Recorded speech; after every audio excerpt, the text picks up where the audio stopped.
Bom, minha gente, estamos iniciando o episódio número 6. Esse episódio é onde nós vamos conhecer o caráter covarde da burguesia russa e vamos conhecer as mulheres revolucionárias valentes da Rússia, certo? Então, esse episódio 6 está dedicado a esses dois temas.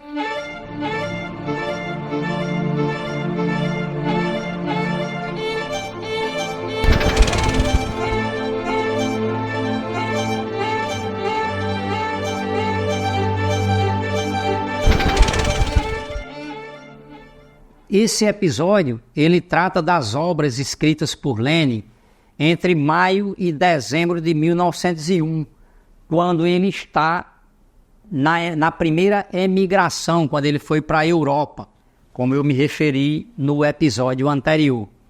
Então, a principal luta do Lenin nesse período, de 1901, foi a publicação da revista do jornal Iskra, né? A Centelha, que era um jornal. Ao mesmo tempo, ele publicou, junto com o jornal, uma revista teórica chamada Zarya. Tradução é Aurora, né? No jornal, ele publicava matérias menores, mais conjunturais, mas não só conjunturais, e a revista teórica com textos mais densos, mais pesados, explicando muito mais as questões teóricas e políticas. O objetivo dessa revista e desse jornal era a unificação de centenas de círculos marxistas dispersos na Rússia, tá? Então, o Lenin, ele foi o principal responsável e o arquiteto desse jornal, certo? Ele, para você ter uma ideia, ele escrevia a maioria dos artigos, ele distribuía entre os outros editores, os velhos e os novos, que matérias tinham que escrever, ele cuidava das finanças, certo? E ele cuidava do envio clandestino dos jornais para a Rússia, porque o jornal era impresso em Munique, na Alemanha, e era enviado pelas fronteiras em fundos falsos de bolsas, etc., de maletas e tudo. E ele também tinha o contato com os militantes que estavam na Rússia, na militância clandestina, né, revolucionária na Rússia, disseminando esse jornal em todas as regiões, certo? Então, veja, aqui é uma questão importante que o principal dirigente, no caso, não é um intelectual só que sabe escrever, que sabe falar bonito, etc., ou escreve livros, etc. Aqui, no caso, o principal dirigente cuidava de finanças, né? Então, para vocês terem uma ideia de que um partido revolucionário não é como um partido burguês desses que o dirigente é só para ficar na televisão decidindo as coisas e comunicando as coisas, né? Então, esse papel do Lenin, essa parte de organização do partido e do jornal, coube dentro de um ano, caberia à sua companheira, no caso a Krupskaya, né? Que eu falo em seguida dela na segunda parte desse episódio. O Lenin, nesse momento, ele está construindo a ideia de um partido revolucionário nas condições da Rússia, tá?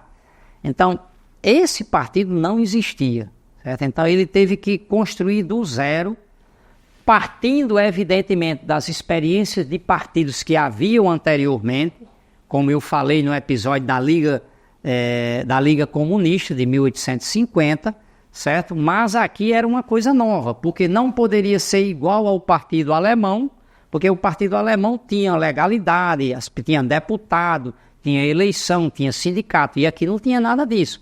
Então a luta política era muito mais difícil, certo?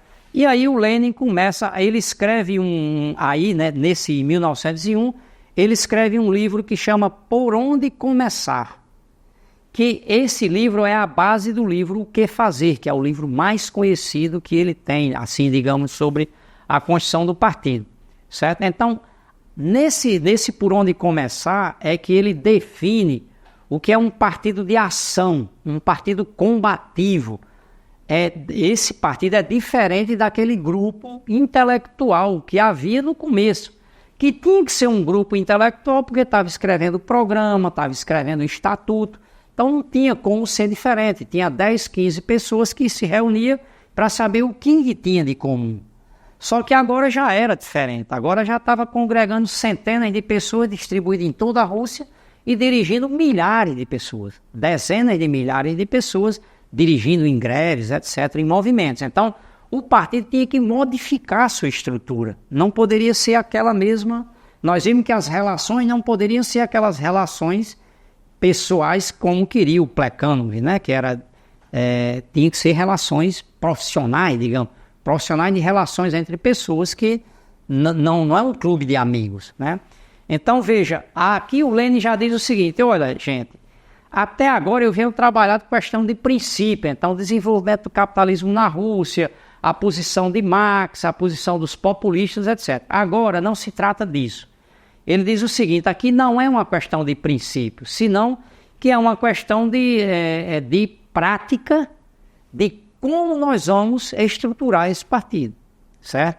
Então, se trata do caráter da luta, o que cada militante vai fazer e como vai fazer, que métodos vai utilizar esses militantes para participar da luta dos trabalhadores e das trabalhadoras da Rússia. Então, veja, não se tratava, em primeiro lugar, de uma organização combativa. Quer dizer o que essa ideia de combativa? É um partido que reúne as pessoas, certo? Utiliza a agitação e a propaganda, o jornal, folhetos, panfletos, para atuar no movimento, para que seus militantes participem do movimento, da vida da classe trabalhadora, das suas lutas, da sua vida também, certo? E o partido participa do movimento, leva o seu programa e sua ideia a partir da agitação política, que seja com microfone, mas não só com microfone, é o gogó, digamos, mas pode ser, no caso, para milhares de pessoas, etc., e também da propaganda, que a propaganda é a explicação dessa agitação mais detalhada. Mas não quer dizer que é um grupo de 4, 5 pessoas. A propaganda pode ser feita também para muita gente. E nesse caso era a visão do Lenin, tanto da agitação e da propaganda, era uma forma de contato com a classe trabalhadora para levar o programa da classe trabalhadora. Nisso aí, evidentemente, tinha que ter uma linguagem adequada ao meio aonde está se comunicando. Evidentemente que a pessoa não ia mudar o programa, simplesmente ele tinha que encontrar palavras adequadas para que esse programa fosse dito para a massa de trabalhadores, né? Então, a primeira questão fundamental que ele tinha que decidir é o seguinte, qual é o método de luta desses militantes? Porque haviam 3 possibilidades de métodos de luta. Tinha o economicismo, que eu falei no episódio anterior, que era participar das greves pelas greves, e os militantes se metiam e viraram líderes sindicais e morriam líderes sindicais, certo? E só nas lutas dos trabalhadores, sem fazer a luta política, deixando a luta política para a burguesia, para os intelectuais. O outro método é o que a gente viu nos primeiros episódios, que era o método do terrorismo individual, que era o método dos populistas, ou seja, era utilizando bombas e revólveres para matar os governantes, certo? O terror individual. O Lenin nem estava a favor de o economicismo, nem do terrorismo individual, certo? O que era que o Lenin defendia? Ele dizia o seguinte, primeiro, ele dizia, nós marxistas não somos contra utilizar o terror revolucionário. Ele diz o seguinte, que na luta de classes chega um momento em que se tem que utilizar o terror revolucionário contra a classe burguesa, certo? E no caso é a violência revolucionária. Qualquer partido revolucionário, em determinado momento, vai usar a força e a violência para impor para a classe burguesa a vontade da maioria da classe trabalhadora, certo? Então não se pode dizer, eu nunca beberei desta água, que é o terror revolucionário, certo? O Lenin dizia isso. Só que ele dizia, os momentos em que nós vamos utilizar o terror revolucionário são os momentos que é uma operação de guerra feita não por indivíduos dispersos, senão que é uma operação de guerra de um exército que está em luta frontal contra o inimigo de classe, contra a burguesia. E nesses momentos de guerra revolucionária. Então aí é lícito e deve-se usar isso. Porém, usar esse método no momento em que estava se organizando o partido, que estava penetrando na classe operária, que estava começando a ganhar operários e operárias para o partido, é um erro grande botar essas pessoas soltando bombas. Por quê? Porque, primeiro, não ia estar em contato com a massa operária, a massa de trabalhadores, que é a classe revolucionária. Porque quem vai soltar bomba tem que estar escondido de tudo que é lugar, na ilegalidade. Então, o Lenin dizia, utilizar essas bombas, o terror individual hoje, ao invés de desorganizar a aristocracia, o governo e a burguesia, vai desorganizar o proletariado e o partido do proletariado. Porque esse momento é o momento do contato dos militantes com o povo, com os camponeses, mas principalmente com os operários industriais que estavam em efervescência, em greves, em grandes movimentos. Então Lenin dizia, qual é o trabalho fundamental? É ir para a classe trabalhadora para participar da luta de massas, mas não parar no economicismo, certo? Então que a participação combativa do partido no movimento para elevar o nível de consciência da massa e não para segurar num nível que é um nível sindical, né? Então ele dizia que nós temos que utilizar a agitação e a propaganda que vem do próprio jornal, que os militantes pegam essa ideia de agitação e de propaganda e vai levar para a massa. Então é diferente do economicismo e é diferente do terrorismo individual, tá certo? Então a proposta dos economicistas, eles eram as lutas, a classe trabalhadora faz as lutas econômicas e defendia o terrorismo feito por quê? Pelos intelectuais. Então era uma orientação de separar os intelectuais da massa de trabalhadores, quer dizer, isso era a destruição do partido, né? Na verdade, os intelectuais tinham que entrar a participar na classe trabalhadora para ensinar, mas aprender também na classe trabalhadora a própria vida operária. Então, a partir daqui, já se deu essa diferenciação de tática, de método de luta, que o Lenin vai se diferenciar desses setores dentro do partido e do próprio movimento. Inclusive o Lenin, quando negava o terror individual, ele exaltava, ele sempre teve um respeito enorme pelos primeiros populistas, que eles utilizavam o terror revolucionário, mas eram militantes dedicados, revolucionários, dedicados à causa do povo russo e que entregaram a vida ao povo russo. Muitos foram enforcados, certo? E eram pessoas com uma dedicação total à causa revolucionária. E Lenin prezava muito, ainda que acreditava que era um erro o método deles utilizado do terror individual, mas ele respeitava muito. E até o dia da sua morte ele respeitou muito esses lutadores populistas na primeira fase, né, que eram os setores que lutavam bravamente contra a autocracia, certo? Então veja, mas ele, apesar disso, e ele aprendeu na família mesmo, que o irmão dele morreu, foi enforcado com 21 anos, tentando matar o czar, né? E foi fracassado e depois foi enforcado. O Lenin tinha apenas 17 anos quando viu isso, né? Como ele dizia, o Lenin dizia, a principal enfermidade do partido é a dispersão local, a dispersão de militantes em tudo que é essa Rússia, todos perdidos sem saber o que fazer. Então ele dizia que o objetivo tinha dado um passo importante, que era despertar a classe operária nas greves e tal, mas agora tinha que ir para um movimento de ter um jornal político regular, digamos que unificasse a ação sindical, econômica, política e teórica de toda essa gama de militantes revolucionários ligados à massa que estava ocorrendo na Rússia, né? Então, o Lenin dizia assim, o jornal, não, abre aspas, o jornal não é só um agitador e um propagandista coletivo, é também um organizador coletivo, fecha aspas. Então, a visão que o Lenin tinha do jornal era uma coisa diferente de tudo que ocorria aí, certo? E foi muito correta. Nós vamos ver no decorrer da saga dele que a existência de um jornal desse e toda a vida militante na direção do partido, ele teve essa visão do jornal. E foi a existência de jornais como esse que formou toda uma coluna de operários, intelectuais operários.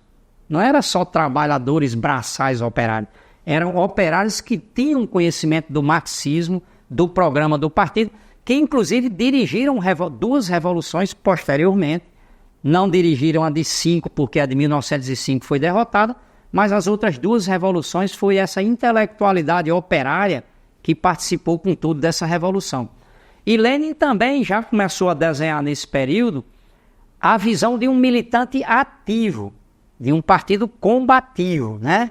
Então ele não era aquele militante que parece uma vez na vida, mas é um militante que está ligado à luta da classe trabalhadora diariamente, cotidianamente, e participa do que é a vida da classe trabalhadora desde o tempo antigo até o tempo atual, etc. Então é um militante que é participativo, que é ativo, que participa da organização e do movimento, certo? Então veja, ele dizia que um partido combativo ele tem que ter uma atividade constante, que é uma espécie de um exército regular, certo? Que às vezes está na paz, às vezes está na guerra, mas que sempre tem uma atividade regular. Então essa visão de partido ela vai ser colocada em questão nos próximos episódios, porque o partido vai se rachar, porque não havia uma posição igual dos militantes. Inclusive vai ter um racha com o seu melhor amigo, que é o Martov, que vai ter uma posição diferente, que vai ser a posição menchevique e o Lenin com a posição bolchevique. Mas isso é a história dos próximos episódios. Eu queria tocar rapidamente uma segunda questão, que tem a ver com, aqui nesse período, ele escreve um texto que chama Os Perseguidores dos Hemístivos e os Aníbales do Liberalismo. É um nome difícil, mas ele está analisando aqui o caráter da burguesia russa, tá? Isso é tão importante para o que vai ser o Lenin na sua trajetória, que vai definir toda a política do Lenin para as revoluções, certo? Que é o seguinte, ele analisa o caráter da burguesia para ver o que vai fazer com essa burguesia, se une ou não com essa burguesia. Então é muito importante saber quem são os amigos, quem são os inimigos. Nesse artigo, o Lenin vai descrever o seguinte, ele diz que o czarismo, a autocracia, o governo autocrático, ditatorial, o imperador, tinha uma linha que era o seguinte, quando a classe entrava em luta, os camponeses ou a classe trabalhadora entrava em luta, ele fazia pequenas concessões, certo? Para dividir o movimento e depois ele vinha com tudo, reprimia o setor e mantinha tudo igual. Então o czarismo veio fazendo isso o tempo todo. Então a burguesia e um setor dos nobres já estavam de saco cheio, digamos, do czarismo, porque já havia uma crise grande, e eles começaram a defender uma constituição no país, que tivesse parlamento, certo? Porque isso já tinha na Europa inteira, tinha, mas na Rússia não tinha, certo? Então eles começaram a defender isso. O czar, o que foi que fez? Ele fez um falso parlamento, chamado Zemístivo, que era um parlamento local que não tinha poder de decisão de nada. Cuidava de umas coisinhas locais, mas quando tinha alguma decisão importante, aí o ministro cortava essa decisão. Então era um falso parlamento que foi feito para enganar a massa. Nisso aí, mas foi muito importante, se não serviu para cooptar a burguesia para negociar com o czarismo, com o imperador, ao invés de ir para a luta revolucionária, como fez na França. Então a burguesia, o que foi que ela fez? Ela, na esperança de que esse zemístivo, esse parlamento falso, se transformasse numa constituição, ele ficava exigindo do czar que tivesse poder esse zemístivo, certo? E aí ficou nessa vida toda e não apoiava a luta revolucionária, porque acreditava que ia conquistar tudo em acordo com o czar. Só que é uma ilusão, vã ilusão. Por quê? Porque essa burguesia não apoiava os movimentos revolucionários, que na verdade eram que conquistavam essas pequenas reformas. Inclusive esse zemístivo ele foi concedido pela luta revolucionária dos camponeses, dos trabalhadores e tudo. Porque o czar olhava e dizia, ou eu abro essa panela de pressão, ou isso aqui vai explodir e vai me derrubar. Então, aqui o Lenin trabalha uma ideia que é o seguinte, que até hoje as pessoas não entendem, certo? Que ele dizia o seguinte, toda concessão que o governo faz ou que o patrão faz nunca é da sua boa vontade, sempre é resultado da luta do trabalhador, certo? Então essa ideia, as pessoas pensam que, por exemplo, você ganha um aumento de salário, você ganha alguma coisa pela a boa vontade do patrão, ou então às vezes uma lei do salário mínimo é pela boa vontade do governante, não tem nada a ver. Tudo isso foi conquistado, as 8 horas de trabalho, etc., conquistado na luta. E o que faz a burguesia e os governos, paulatinamente, é tirar essas conquistas. Então, o Lenin já trabalha essa ideia e diz para a burguesia o seguinte: a burguesia se engana porque crê que essas conquistas pequenas que tem são produto da boa vontade do imperador, quando não é, certo? Então, a burguesia virava as costas para o movimento de luta e ia se abraçar com o czar. Então, o Lenin dizia o seguinte, que os liberais burgueses da Rússia, ao invés de se unir com os camponeses e com o proletariado para derrubar o czar, portanto ter uma ação revolucionária, ele ia se dirigir para o lado da contra-revolução de fazer um acordo com o czar, certo? Então ele dizia já que o caráter dessa burguesia era uma burguesia covarde e contra-revolucionária, que não ia dirigir a sua própria revolução.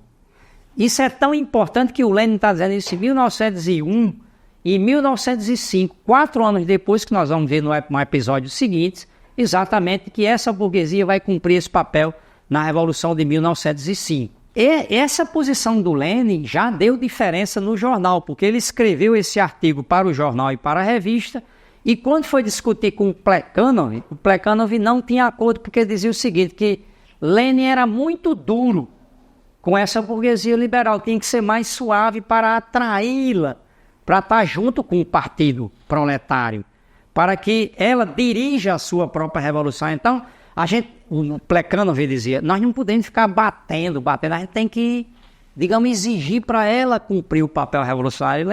E aí o Plekhanov disse, você não dá para amaciar esse artigo? Aí o Lenin disse, não, eu posso amaciar na forma, mas não no conteúdo. O conteúdo é o que eu penso e é o que eu vou defender. E aí saiu com a posição do Lenin. E corretamente o Lenin fez isso, porque ele concedeu na forma Plekhanov, mas ele estava certo no conteúdo do que era o caráter dessa burguesia. Bom, gente, vou para uma terceira ideia para encerrar, para acabar esse episódio 6. É o seguinte, eu vou falar da Krupskaya, mas vou aproveitar, como já está chegando o 8 de março de 2024, eu vou me referir ao papel das mulheres na luta revolucionária da Rússia, tá? A Krupskaya, em 1901, ela termina o desterro dela e ela vem para a Europa e se encontra com Lenin aí. Ela vai se tornar aí, em geral se mostra a Krupskaya como a mulher do Lenin, a companheira do Lenin, certo? Mas a Krupskaya foi muito mais do que isso, certo? Isso aí você diminui muito a Krupskaya quando você diz isso. A Krupskaya, além dela, o primeiro folheto que era o marxismo e a mulher trabalhadora, foi ela que escreveu, com a questão da luta do gênero das mulheres, certo? Ela foi a primeira que escreveu, no desterro ela escreveu isso, e depois ela se tornou a organizadora do partido, certo? Então, todos os contatos com os revolucionários que estavam na Rússia, a passagem do jornal, ela sabia todo mundo que estava, em que local estava, e ela que mandava carta, que se conectava com esse povo, a ida, a vinda desse povo todo, ela que passou a manejar todas essas questões. Então, num partido revolucionário, o organizador ou a organizadora é vital na organização. Em geral, a gente vê a pessoa que agita, a pessoa que apresenta as posições políticas. Nunca se vê o organizador ou organizadora. Mas não existe partido que não tenha o organizador ou organizadora, certo? Então, esse foi o papel importantíssimo que ela cumpriu.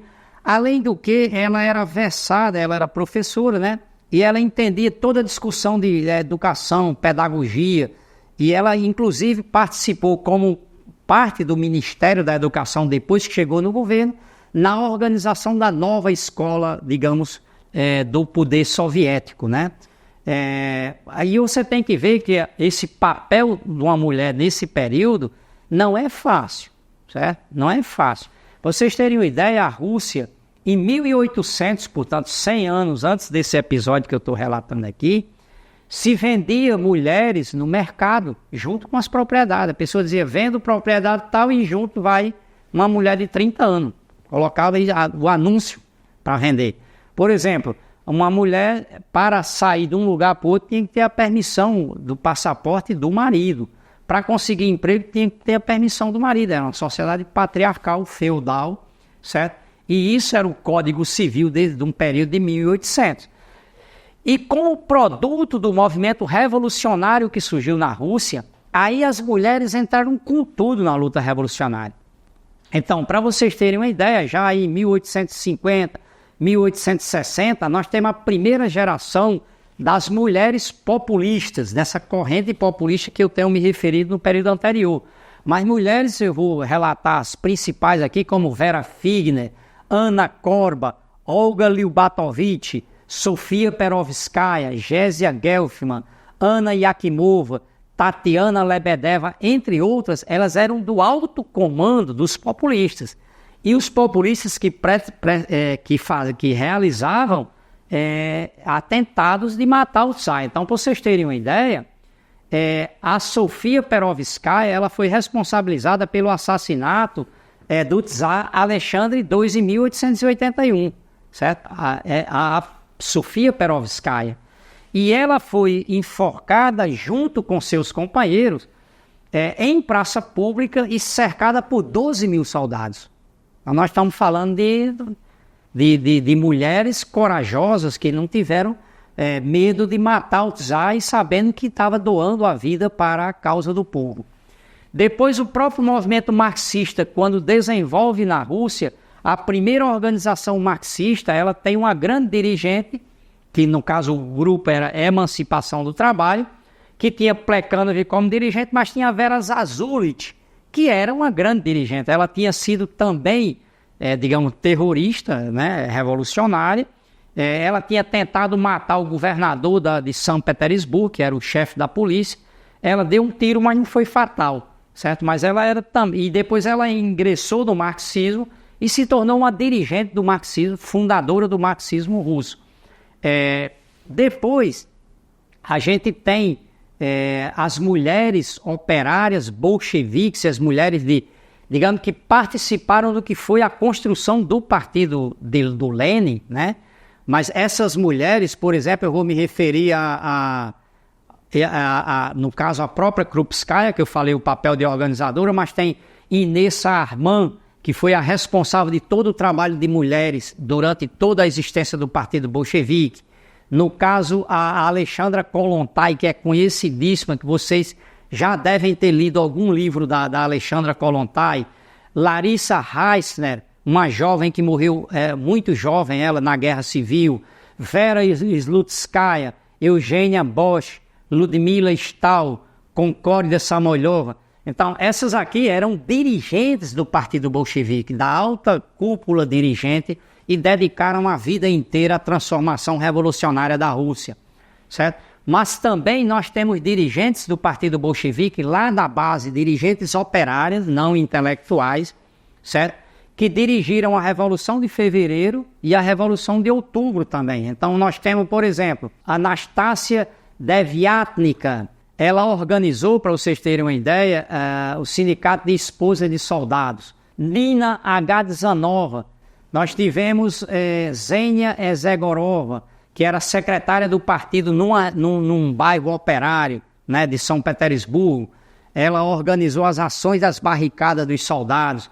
Nós tivemos, por exemplo, Sonia Gonicharskaya.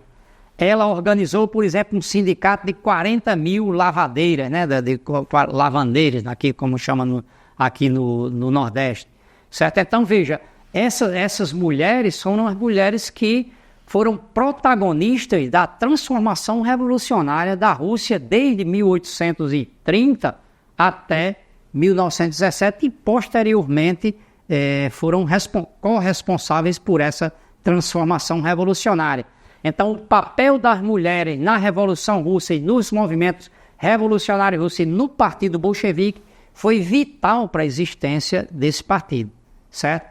E isso é produto de uma situação que a gente viu no episódio anterior, que já havia na Rússia, de 1897, 2,5 milhões de mulheres nas fábricas da Rússia, certo? Então, a gente também vai ver que em 50 anos, quando essas mulheres chegam ao poder junto com o Partido Bolchevique, junto com os operários, elas vão conquistar os maiores direitos sociais, uma legislação mais avançada do mundo sobre a questão da opressão das mulheres, que nenhum país capitalista do mundo adquiriu até hoje. E isso foi resultado dessa luta dessas mulheres.